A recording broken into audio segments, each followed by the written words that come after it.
Hello, my name's Barbara Gray from Clarity Stamp here in the UK, and welcome to YouTube Tuesday.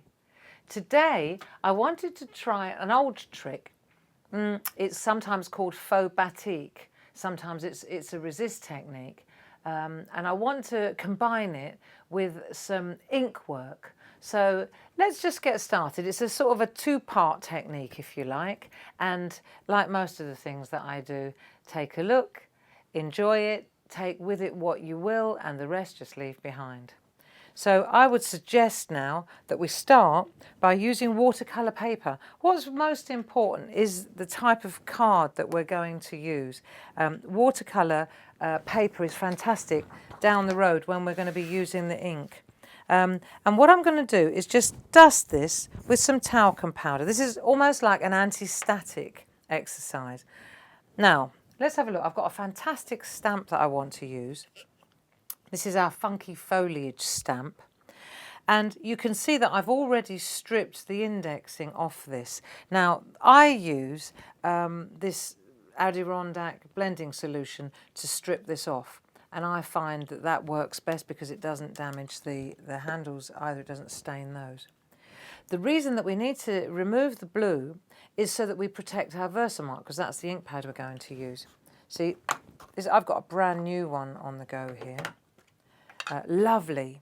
But if we don't clean the stamp off, not so lovely. Still works, it's fine. I've got some really blue ones going on from workshops, but it's just not so aesthetically pleasing. So what we're going to do now is ink up our stamp. And then we'll add some detail clear powder, and then we'll heat set. That'll do. So let's have a look, and we're just going to place that so, press in the centre, and then add the heat. So just get this right. Let the Versamark ink soak into the watercolour paper well. If it isn't perfect, it doesn't matter, because this is going to be quite grungy anyway. There, we can't see anything at all, but let's put the lid on there so we don't get powder on there. And then we'll just add detail clear powder to the wet Versamark. And I can see that I've got a good impression there. So what I want to do now is just heat set that, because this is, for those of you who are new to stamping, this is a thermographic powder, so it sets with heat. Now, I'm just going to make sure that we haven't got any stray speckles. And the talcum powder should have sorted that out. And now I've got my heat gun, and I'll just heat set this for you. I'll see you in a minute.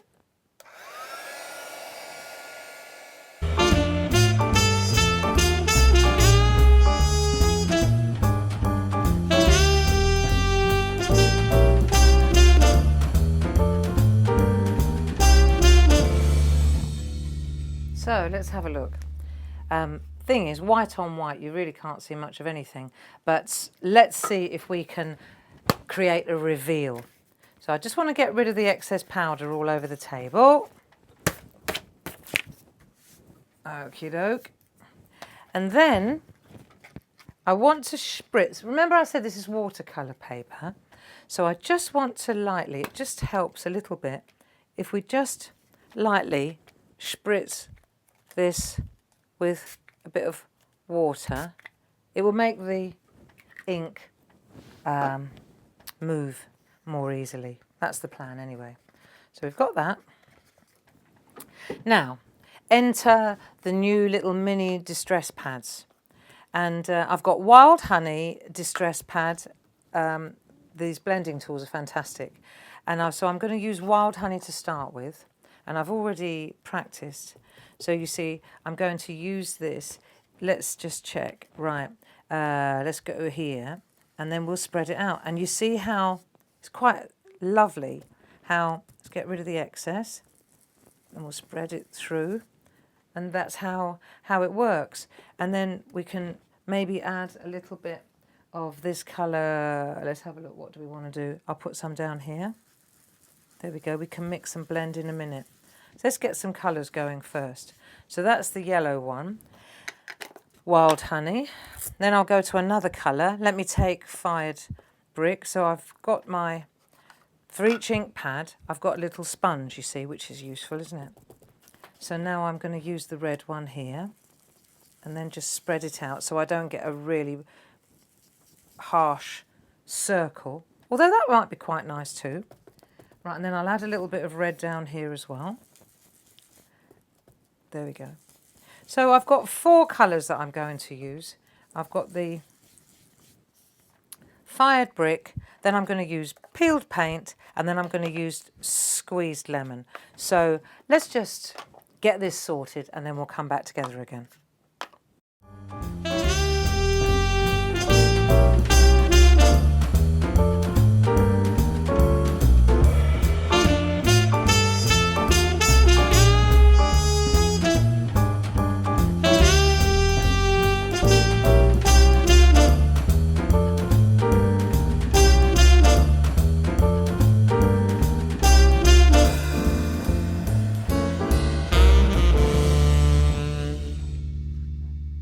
Right, so we've got some nice colourways going on in the background. And then what I want to do, I want to show you, because you've created a mask almost with the embossing powder. You see, you can, this is like a train, you can get off at several stops. At this stage, if you wanted to, you could stop. So if you just wipe the excess distress ink off the embossed image, you get this fantastic, what we call faux batik. So there's one place where we could stop. Now, the next thing we can do, if you like, is we could iron this. So for example, if I was to take a piece of copy paper or a paper towel and just lay that over the top and then iron this, I would melt away the glossy. If you don't want that glossy line art, then what will happen is the embossing powder will just melt into here. I want to keep it because I'm going to try something right at the end to see if it works. So the next thing we want to do now is, if I spritz this, then the colours will bleed and it will get a little bit more grungy or distressed. So let's just check this out.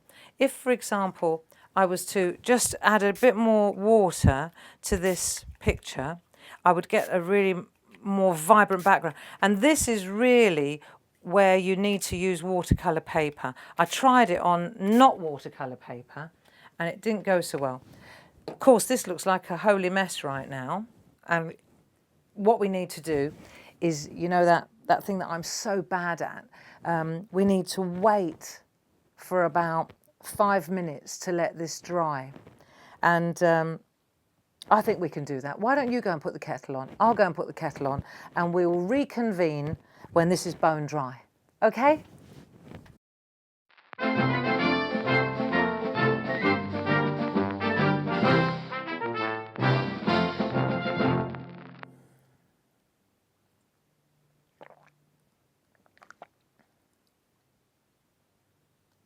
And in the foyer, you can obtain leading brands of cigarettes and confectionery. Right, that's it. It's no good. I can't wait anymore. So shall we I just want to wipe the image now. It's a very lovely image, isn't it? So I just want to wipe this. And I suppose I really should wait another 10 minutes, but this is enough. Enough's enough. Okay, so you see how the colour comes off the embossed line art, which is great. Here we go. And if it doesn't come off, you can always dampen it and then just wipe it clean. There, that works much better. And when I let it dry, because I was getting impatient, I also was tapping it. And it's quite good because you kind of chase the ink and you see you get these really lovely arty distressed effects. But that's as dry as I need it to be for what I want to try now. Now, I hope this works. I want to see if we can get a shadow going. The art of transparent stamping. So this needs to be flat. And then what I want to do is take my stamp again, which I can see through, and then I'm going to ink it up with a dark colour, and then I'm going to offset it to the right, And let's see if it works. Now I'm going to use an Adirondack pesto, which is a really nice dark green. I think that will work well. So I'm just going to ink my stamp up. I hope it works, because this is quite nice. Remember I said about the train, you get off at any point. I'm probably going to wish that I'd got off here, but in for a penny, in for a pound. So what I want to do is I've inked up my stamp, and I just want to, I'm going to come straight over the top. So I'm going to lean over now, forgive the top of my head, and I'm going to just add a shadow. Oh, I hope this does work. It would look great if it did. Oh, well, if it doesn't, what's the worst that can happen, eh? Right, so what I'm doing now, I'm stamping sort of half on the embossed line and half off. So the hope is that some of the dark pesto will land to the side, and then we can wipe the other off. Should we have a look? Or what do we think? Okay. I think it worked. Yes, happy dance. Okay, so what we need to do, can you see? What we need to do is let the ink dry that's on the background, and then we're going to wipe off and bring back the vibrance of the white. I mean, this looks pretty cool too, but I do know that I need to wipe this clean. However, it's a waiting game because I need the background. If I wipe that now, I'm just going to smear it, aren't I? So another minute or so just to let the background dry. I'm very happy with that though, I have to say. See you in a minute. Now it's time for ice cream. Or maybe some nuts.